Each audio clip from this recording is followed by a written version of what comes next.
السلام علیکم ویورز، کیسے ہیں آپ سب لوگ؟ سب کو میری طرف سے یعنی وسیم سپیکس کی طرف سے آپ کو السلام علیکم ورحمۃ اللہ وبرکاتہ۔ جیسا کہ آپ دیکھ سکتے ہیں کہ میرے پیچھے کھیت ہیں اور موسم بہت خوشگوار ہے۔ میں اس وقت فیلڈ ایریا میں ہوں اور آج دل کر رہا تھا کہ ایک ویلاگ میں بناؤں آج کے دن کے حوالے سے۔ آج آپ جانتے ہیں کہ 10 محرم الحرام ہے اور حضرت امام حسین رضی اللہ تعالیٰ عنہ کی شہادت کا دن ہے۔ تو اس بارے میں چند باتیں میرا دل کر رہا تھا کہ آپ سے کروں کہ ہم نے سمجھنا ہے کہ فلسفہ شہادت امام حسین کیا ہے، واقعہ کربلا کیوں پیش آیا۔ ناظرین کرام، جیسا کہ آپ کو معلوم ہے کہ فلسفہ شہادت امام حسین کچھ باتوں کا مرکب ہے، کچھ باتوں پر منحصر ہے۔ سب سے پہلے جو ہم نے سمجھنا ہے، دیکھیں ہم نے کسی فرقہ واریت پہ بات نہیں کرنی، کسی فرقے کو برا بھلا نہیں کہنا۔ آج جو کچھ غلط ملت جو ہے وہ ہمارے رسم و رواج بن چکے ہیں، ہمارے دین میں کچھ باتیں، تو سمجھنا ہے کہ فلسفہ تھا کیا، امام حسین علیہ السلام کا فلسفہ کیا تھا۔ سب سے پہلے جو انہوں نے شہادت دی، انہوں نے ختم نبوت کو محفوظ کیا۔ سب سے پہلا فلسفہ یہ ہے کہ ان کی شہادت سے ختم نبوت محفوظ ہوئی۔ دوسرا فلسفہ یہ ہے کہ ان کی شہادت سے قرآن محفوظ ہوا۔ تیسرا فلسفہ یہ ہے کہ ان کی شہادت سے نماز محفوظ ہوئی۔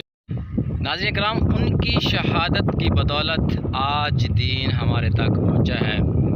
وہ جو یزید لعنتی جو دین میں بگاڑ پیدا کر رہا تھا، قرآن پاک کی بےحرمتی کر رہا تھا، شراب نوشی کو جائز قرار دے رہا تھا، اس کی کچھ ایسی باتیں ہیں جیسے اس نے مدینہ منورہ میں اس کے جو حرم شریف میں جو ہے وہ گھوڑے بندوائے، وہاں پر زنا کاری کروائی، وہاں پر 700 صحابہ کرام کو شہید کروایا اور تقریباً 10,000 تابعین کو شہید کروایا اور 1,000 کنواری لڑکیوں کو جو ہے اس وقت اپنی غلط کاریوں کی وجہ سے حاملہ کروایا، اور مکہ مکرمہ میں اس نے سنگ باری کروائی اور اس نے گولہ باری کروائی، یہاں تک کہ اس کا غلاف جل گیا۔ لیکن کچھ لوگ یزید کے بارے میں آج بھی نرم گوشہ رکھتے ہیں۔ خیر، یہ ان کا عقیدہ، ان کی اپنی بات۔ تو ہمیں یہ سمجھنا ہے کہ کیا اب جو 10 محرم کو ہم کرتے ہیں، کیا یہ امام حسین علیہ السلام کی تعلیمات ہیں؟ یعنی سبیل لگانا اچھی بات ہے، ہم منع نہیں کرتے، اچھی بات ہے، لگانی چاہیے، لیکن کیا اس دن امام حسین علیہ السلام کو پیاسا رکھا گیا؟ کیا ہمیں اس دن پیاسا نہیں رہنا چاہیے؟ کیا ہمیں روزہ نہیں رکھنا چاہیے؟ اس دن بھوکا رکھا گیا، کیا ہمیں بھوکا نہیں رہنا چاہیے؟ کیا ہمیں لنگر بانٹنے چاہیے؟ کیا ہمیں پانی پینا چاہیے؟ کیونکہ ہمیں ان سے محبت ہے۔ اگر ان کو پیاسا رکھا گیا تھا تو ہمیں پیاسا رہنا چاہیے، یعنی روزہ رکھ کے ہمیں اس بات کا ثبوت دینا چاہیے کہ ہم امام حسین علیہ السلام کے ساتھ ہیں۔ اور دوسری بات یہ ہے کہ انہوں نے نماز کے لیے اپنی گردن کٹائی، دین کے لیے اپنی گردن کٹائی۔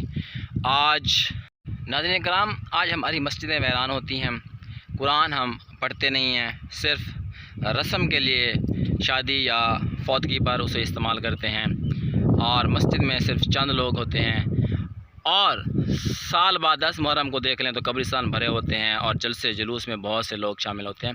جو اصل مقصد تھا حضرت امام حسین علیہ السلام کا، وہ نماز کو بچانا تھا، قرآن کو بچانا تھا، دین کو بچانا تھا۔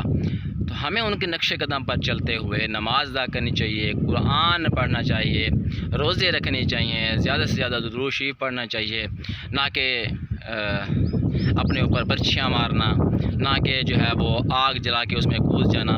یہ آگ کس نے جلوائی تھی؟ آگ تو یزید نے جلوائی تھی، یہ تو یزید کی سنت ہے، یہ تو یزید کو پیروکاری ہے۔ برچھیاں کس نے چلوائی تھی؟ تیر کس نے چلوائے تھے؟ حضرت امام حسین نے چلوائے تھے؟ نہیں، یہ تو یزید نے چلوائے تھے۔ تو یہ یزید کے آپ پیروکاروں کی جو ہے ڈیئر ویورز، یہ یزید کی پیروکاری ہوتی ہے کہ اس طرح آگ میں کود جانا، یہ ہمارا اسلام نہیں ہے۔ سوری، معذرت کے ساتھ اگر کسی کو میری بات بری لگے تو مجھ سے اختلاف کر سکتا ہے۔ اور ہاں، غم حسین منانا یہ ضروری ہے کیونکہ یہ بہت بڑا سانحہ ہے، اور غم حسین میں آنسو بہانا بھی ضروری ہے، اور کیونکہ اسلام کی تاریخ میں اس طرح کا واقعہ نہیں ملتا کہ اہل بیت کو، یعنی رسول پاک صلی اللہ علیہ وسلم کے پورے گھرانے کو جو ہے وہ کربلا میں رسوا کیا گیا، ان کو شہید کیا گیا، اور جو بیویاں تھیں ان کو دربدر کیا گیا۔ تو یہ بہت ہی غم کی بات ہے، ہمیں اس دن کا غم بھی منانا چاہیے، اور ان کی یاد میں جو ہے وہ قرآن پڑھنا چاہیے، روزے رکھنے چاہیے، اور ان کے بارے میں زیادہ سے زیادہ درجات کی بلندی کے لیے دعا کرنی چاہیے۔ اور اس کی آڑ میں دیکھیں، کچھ لوگ اہل بیت کو لے کر پھر صحابہ کرام کی گستاخی کرتے ہیں، یہ بھی ناقابل قبول ہے، اور یہ اپنا بغض نکالتے ہیں اس طرح، یہ بھی ناقابل قبول ہے۔ تو اس دن میری آپ سب سے ریکویسٹ ہے کہ پرامن رہیں، فرقہ واریت نہ پھیلائیں، اور دیکھیں قبرستانوں میں جا کر جو ہمیں کھانے بنانا اور اس طرح کی ساری چیزیں جا کے قبر میں بیٹھ کے کھانا بانٹنا، یہ سب ناجائز ہے۔ اس سے منع کیا گیا ہے کہ قبروں میں بیٹھنا بھی منع کیا گیا ہے۔ اگر قبر جا کے پاؤں کی طرف سے آپ کھڑے ہو کر پڑھ سکتے ہیں، سورت پڑھ سکتے ہیں، قرآن پڑھ سکتے ہیں، اور ان کے اصالہ کے دعا کر سکتے ہیں، اور ختم دلوانا ہے تو آپ گھر میں آ کے دلوا لیں شام کو، یا قبرستان سے ایک طرف باہر بیٹھ کر دلوا لیں، قبروں کی بے حرمتی مت کیا کریں۔ امید ہے کہ میری بات آپ کو سمجھ آ گئی ہوگی، اچھی لگی ہوگی۔ اگر آپ کو یہ ولاگ اچھا لگا ہے تو پلیز سبسکرائب کرنا مت بھولیے گا۔ Subscribe my channel.